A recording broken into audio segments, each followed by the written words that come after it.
Je to skvělý a přijde mi to úplně neskutečně seriózně, fakt jako nejlepší zorganizovaná akce, na které jsem byla fakt za dlouhou dobu. Za nás jako úplně začátek, Pavlína to rozsekala hned na začátku. Jakou mám emoci?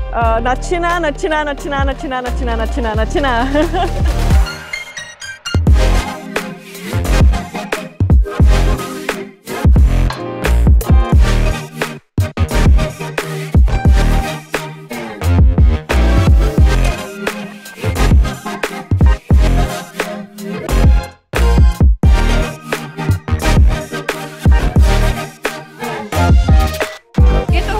Víc, než jsem čekala. Já musím říct, že to předčilo očekávání, pak se jim to skvěle povedlo a jako je to do detailu promakaný.